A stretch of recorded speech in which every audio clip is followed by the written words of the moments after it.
Olá, sejam bem-vindos, meus amigos e irmãos do canal O Retorno da Glória. É sempre um grande prazer poder reencontrar vocês aqui no YouTube para juntos ouvirmos as palavras que o Senhor tem para nos dizer. E, meus amigos, certamente vocês percebem que a maior parte do conteúdo desse canal é voltada para temas proféticos e também de reforma e reavivamento. E isso se dá pelo fato de que tanto em nossos púlpitos como em muitos outros canais do YouTube, vários outros temas relacionados à Bíblia e também ao Espírito de Profecia têm sido apresentados.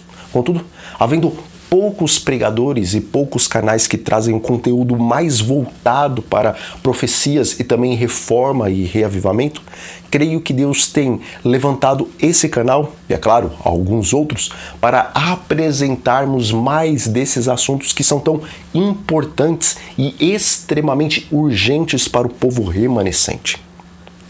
E, meus irmãos, essa será a primeira de 3 meditações que eu farei sobre a preparação para as cenas finais do grande conflito.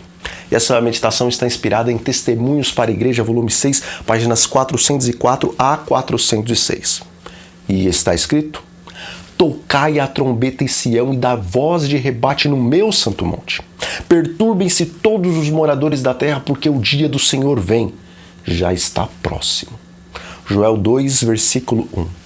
Bom, a grande crise descrita no capítulo 12 do livro do profeta Daniel, bem como em alguns versículos do capítulo 24 de Mateus, e também em muito do que foi profetizado nos capítulos 13 a 18 do livro do Apocalipse, está justamente diante de nós.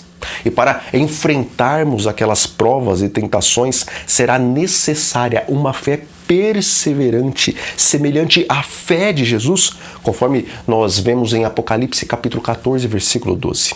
Fé esta que os verdadeiros filhos de Deus terão nesses últimos dias. E, embora passaremos por uma tribulação como nunca houve e como jamais haverá, aqueles que tiverem não apenas fé em Jesus, mas que pela presença do Espírito Santo em seus corações obterem a fé de Jesus, esses poderão triunfar naquele tempo, pois nenhuma alma sincera e vigilante vai ser enlaçada pelo inimigo das almas.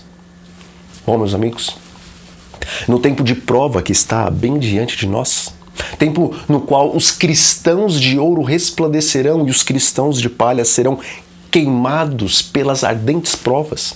Será então um tempo em que a promessa divina e de segurança se cumprirá na vida dos que guardam a palavra da paciência de Deus. E naquele tempo, Cristo vai dizer a todos que forem fiéis a Ele: Vai, pois, povo meu, entra nos teus quartos e fecha as tuas portas sobre ti, esconde-te só por um momento até que passe a ira. Isaías 26, versículo 20. Veja, meus irmãos, se hoje nós estivermos buscando desenvolver um caráter semelhante ao de Cristo por intermédio do Espírito Santo, então nós não devemos temer o furor do Todo-Poderoso naquele tempo, pois o leão da tribo de Judá, o qual será terrível com aqueles que rejeitarão a sua graça, ao mesmo tempo, ele será o Cordeiro de Deus para os que forem obedientes e fiéis. E também a coluna de nuvem que na antiguidade separou o exército de Faraó do povo hebreu e que representa a ira e o terror para o transgressor da lei de Deus nesses últimos dias, essa vai ser luz, misericórdia e também livramento para os que guardam os seus mandamentos. E também o braço enérgico e poderoso para ferir os rebeldes, ao mesmo tempo, será forte para libertar os leais.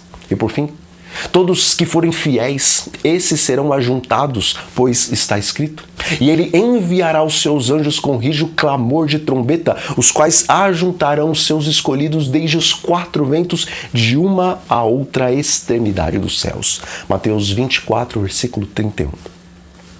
Bom, amigos, como remanescentes da profecia e conhecedores da verdade presente para esse solene tempo da história do grande conflito, que parte nós desempenharemos nas cenas finais da história desse mundo? Será, meus irmãos, que nós estaremos despertos e também vigilantes para essas solenes realidades que nos aguardam e para advertirmos aqueles que não fazem nenhuma ideia do que acontecerá? Será que reconheceremos a grande e necessária obra de preparação para aquele tempo de tribulação, o qual nunca houve e depois dele jamais haverá? Bom, como diz o Espírito de Profecia, que todos os que receberam a luz e que tiveram a oportunidade de ler e escutar a profecia, atentem para as coisas que nela estão escritas, porque o tempo está próximo. Bom, meus irmãos, um pouco antes de entregar sua vida na cruz do Calvário em favor da humanidade, Cristo ele pôde dizer: porque aí vem o príncipe deste mundo, e nada ele tem em mim. João 14, versículo 30. E em O Desejado de Todas as Nações, na página 123, nós encontramos a declaração de que Jesus ele não condescendia com o pecado e nem sequer por um pensamento ele cedia à tentação, e o mesmo se pode dar conosco, conforme lá está escrito. Portanto, meus irmãos, assim como Jesus, em sua esfera, venceu o inimigo das almas e não cedeu às suas tentações, da mesma forma que nenhum de nós condescenda com o pecado, o qual é a fonte de toda a miséria que há nesse nosso mundo. E conhecendo os tempos e vendo diante dos nossos olhos o cumprimento das profecias, então, que ninguém prossiga em letargia e também indiferença no tocante às coisas espirituais, para que o destino da alma não fique pendente na incerteza, mas que tenhamos a certeza de estar inteiramente ao lado do Senhor. Pois ao lermos a pergunta que se encontra em Apocalipse 16, versículo 17, a qual diz: quem poderá subsistir? Tenhamos então a certeza de que somente aqueles que estiverem completamente ao lado de Cristo que poderão permanecer de pé. E diz o Espírito de Profecia: estamos nós, nessas últimas e preciosas horas de graça, empregando o melhor material na formação do nosso caráter? Temos purificado o coração de toda mancha? Estamos seguindo a luz? Temos obras que equivalem à nossa profissão de fé?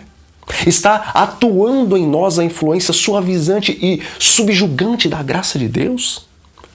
Possuímos um coração que sente, olhos que veem, ouvidos que ouvem? Ou terá sido em vão a declaração da verdade eterna às nações da terra? Testemunhos para a Igreja, volume 6, página 405. Amigos, as nações do mundo estão sob condenação, preparando-se para os juízos divinos.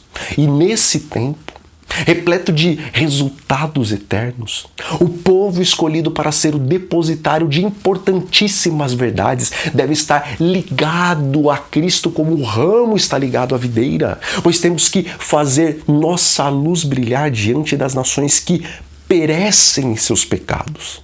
Portanto, que saiamos cheios do Espírito Santo de Deus para apresentarmos em uma luz clara e também distinta os mandamentos do Senhor, os quais os homens hoje têm pisoteado. E nessa missão, a qual devemos nesse tempo completar, que não venhamos a ser crentes parciais e também formais que praticam alguns dos preceitos bíblicos, mas que estão desqualificados por não terem um caráter semelhante ao de Cristo. Mas que sejamos aqueles servos que não negligenciam e nem tratam com indiferença as advertências divinas. E nem sejamos aqueles que acariciam ou que arrumam desculpa para o pecado. Mas sabemos que seremos pesados na balança. E dessa forma, para que não venhamos a ser achados em falta, busquemos constantemente a graça, a paz e o perdão divinos. Pois Jesus não vai passar por alto aqueles que buscam essas suas bênçãos com orações e também com súplicas sinceras.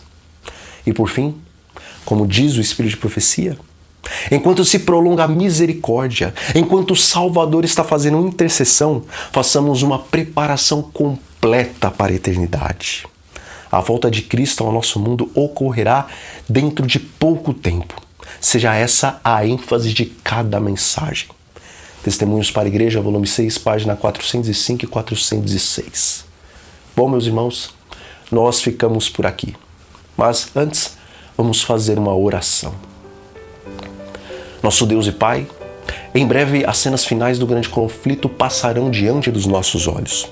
Portanto, Senhor, ajuda-nos através do Seu Espírito a nos prepararmos para não somente estarmos de pé, mas também auxiliarmos muitos outros na preparação deles. Isso nós te pedimos e lhe agradecemos em nome do Senhor Jesus. Amém. Então, fiquem todos sob a paz do nosso Senhor Jesus Cristo e até a próxima.